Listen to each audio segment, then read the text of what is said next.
Live, trance, and prosper. Hi, I'm Dr. Brian David Phillips, and welcome.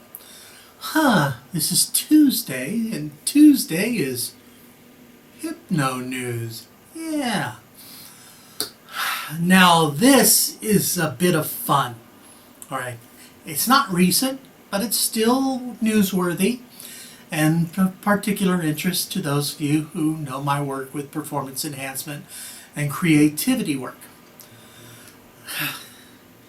This delightful bit of hypnotic news occurred a few years ago when Coldplay's album Viva la Vida, or Death and All His Friends, came out. What's interesting about that album by the group Coldplay is that much of the music, or at least part of the music, was written with the help of hypnosis. Yes, Coldplay got hypnotized and made music. A few years prior to the release of the album, Coldplay's frontman Chris Martin made a lot of ripples because he announced that their new album, their upcoming album that they were working on, that their fourth album would be, quote, the greatest piece of music ever made. Nothing like putting yourself under a little happy pressure. And pressure it was. It really did start getting to Martin, and evidently he started feeling the pressure. So the band, Chris Martin, Johnny Buckland, Guy Berryman, and Will Champion, had been doing everything they could to live up at least a modicum to Martin's boast. Now, at one point, the production of the album kind of and so Berryman told producer Brian Eno that he was wanting to give up smoking, and Eno recommended an old university classmate, a hypnotist. Berryman then suggested that they also bring the hypnotist into the studio and have him hypnotize the entire band and see what happened. Now, evidently, unfortunately for this story, Berryman failed to stop smoking. But the band found the experiments with trance and sound and music very helpful. According to Buckland, Brian Eno knew a hypnotist.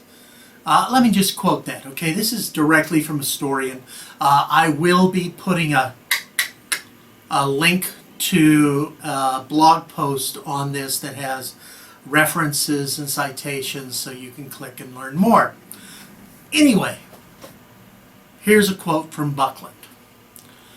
Brian Eno knew a hypnotist, and we thought it might get some interesting results. We all went upstairs, sat down, and he walked around us.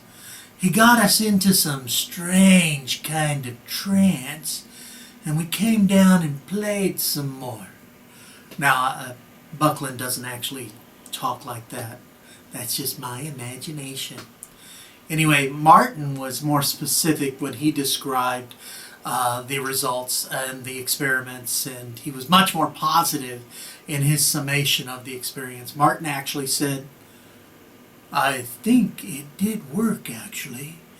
We came up with a lot of interesting noises, which we used. I think the whole process of getting our own place and working with Brian has been really liberating for us, because it was starting to become a little difficult to be in Coldplay. There's so much opinion, expectation, and criticism.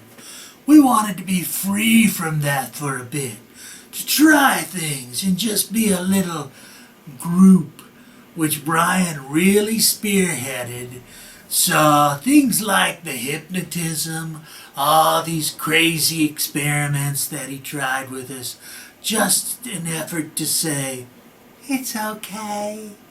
Not everybody hates you because you're in Coldplay. Just play some music and don't worry about it.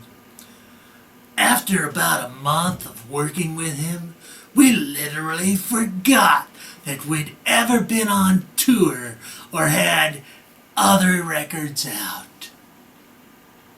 Well, that might be a little exaggeration of the process and all that, but it certainly does sound familiar to those of us who have worked with artists who have anxiety. As those of you who watch my videos regularly know, I do a lot of work with performing artists and performance enhancement and creativity, boosting creativity enhancement. In fact, I've got a few workshops that I work with artists on those sort of things. That's one of my more popular salons or private endeavors. It's not just the hypnosis, though, that's important to this story, but the band's application of the trance to enhance their creativity and expand their artistic vision, which is a wonderful, wonderful application of trance work.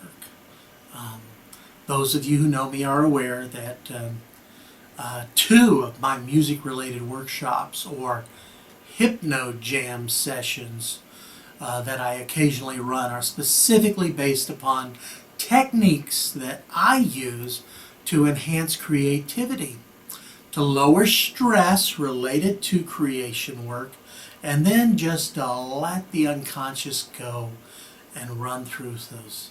One of the jam processes I've played with is to have a musician combine 3 to 5 musical styles into one song via intensified imaginative trance. Now, this can all be fun, but it's also very therapeutically valuable. Oh, by the way, in another bit of Coldplay news, one of my favorite performers, Simon Pegg, also co-wrote a song with Chris Martin. And speaking of musicians and composers, don't forget that my daughter, Kay Elizabeth Phillips, has an online presence both on YouTube and Bandcamp, and I encourage you to visit her sites as well. Now, if you've enjoyed this little adventure into the creative mind, I hope you'll click subscribe and like and comment on this video. Ask questions about processes and things like that. I'm happy to answer. On Tuesdays, Hypno News. Wednesday, that's question and comment time. That's also tips when I go through different methods and techniques. And Thursdays is trance time, where I guide you through an actual trance experience rather than just talking about it. Until next time, though, this is Dr. Brian David Phillips saying, live trance and prosper. Bye-bye.